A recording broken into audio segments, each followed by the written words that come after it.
Hello বন্ধুরা, আজকে আমি মৌরলা মাছের কলা পাতায় পাতুরি বানাবো। সেটা তোমাদের সাথে সম্পূর্ণ শেয়ার করবো আমি।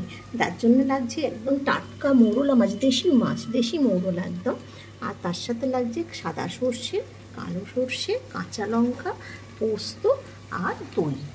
দইটা দেওয়াতে মাছটা সফট হবে, তার জন্যই আমি টক দইটা ব্যবহার করছি এখানে। আপনারা দেখতে থাকুন আমি কিভাবে করি।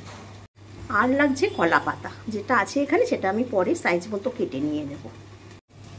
বন্ধুরা, আমার সর্ষে, পোস্ত, কালো সর্ষে, সাদা সর্ষে আর পোস্তটা বাটা হয়ে গেছে। এবার আমি তেল দেব, বেশি করে একটু তেল দেব। আর কাঁচা লঙ্কাও দিয়েছি আর টক দই দিয়েছি। কাঁচা লঙ্কা, টক দই সব একসাথে করে বেটে নিয়েছি। আর জল দিতে লাগবে না, টক দইটা দিলে আর জল দিতে, জল ছাড়াই বাটা যাবে। এটা প্রথমে শুকনো মিক্সিতে শুকনো বেটে নিয়ে, তারপরে মানে পোস্ত, সর্ষে সব শুকনো বেটে নিয়ে, তারপরে টক দই আর লঙ্কাটা দিয়ে বেটে নিলেই হয়ে যাবে। এটা সুন্দর করে মাখামাখি করে রেখে দেবো। একটু নুন দেবো, নুন মাখানো ছিল মাছে, তাও একটু লাগবে, অল্প করে একটু নুন দিয়ে দিলাম। নুনটা ভালো করে মাখিয়ে বেশ কিছুক্ষণ রেখে দেবো। তারপর মাখানোর পরে এরকম দেখতে হয়েছে।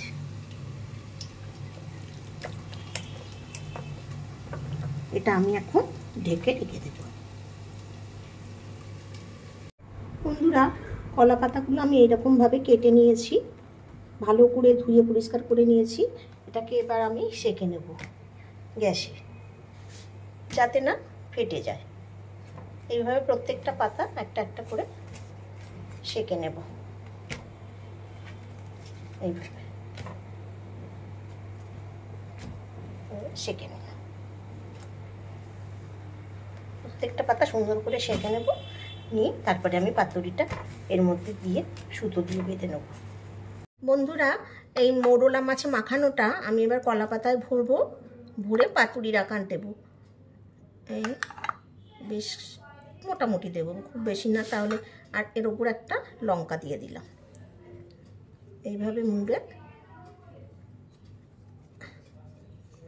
আমি যেভাবে পারি সেভাবে করে দেখাচ্ছি বন্ধুরা, আমি তো প্রো না। এইভাবে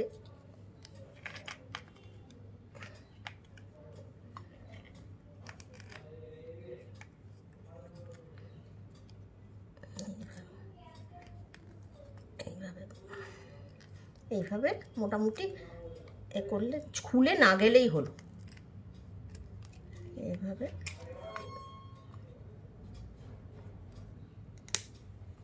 এইভাবে এর সাথে এটা বেঁধে দিতে হবে। এটাই হয়ে গেছে। বেঁধে না দিলেও হবে, এই মোটামুটি এইরকম আকার দিলেই হবে। মাছটাকে এইভাবে পাতায় নিয়ে একটু তেলটা বেশি করে দিতে হবে। একটা লঙ্কা দিলাম, লঙ্কা দিয়ে এইভাবে সুন্দর করে মুড়ে নিলাম।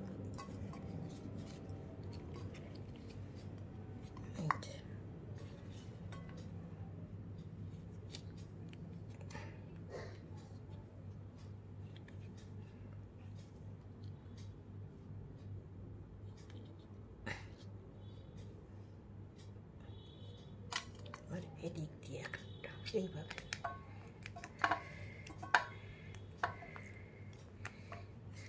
এইভাবে মুড়ে নিলাম।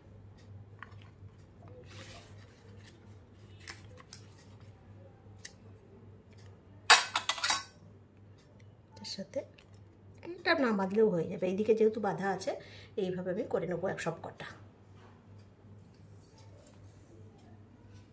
এখনো হয়নি, এটাও করে নাও।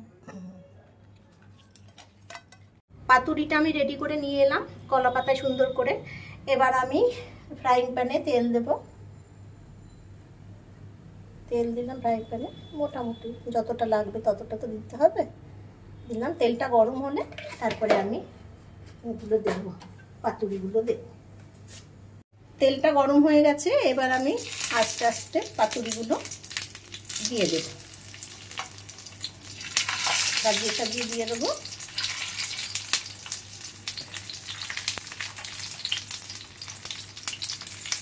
এবার ঢেকে দেব।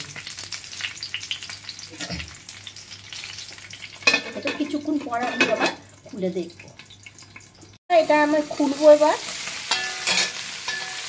পুরো ফুলে ফুলে উঠেছে, আবার ছিটকাচ্ছে, এগুলো এবারে আমি উল্টে উল্টে দেবো।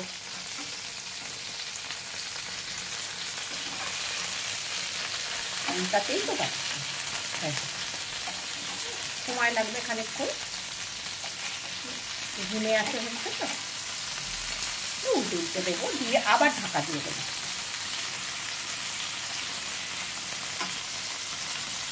বন্ধুরা, পাতুরিটা আমার রেডি হয়ে গেছে।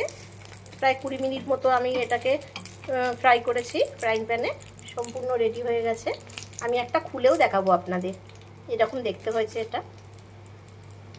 বন্ধুরা, পাতুরিটা খোলার পর এরকম দেখতে লাগছে, আর মাছটাও বেশ নরম হয়েছে।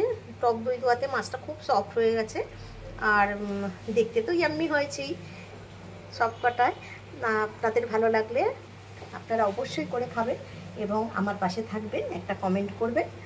আজ তাহলে আসি বন্ধুরা, আবার আসবো একটা নতুন রেসিপি নিয়ে। ততক্ষণের জন্য টাটা।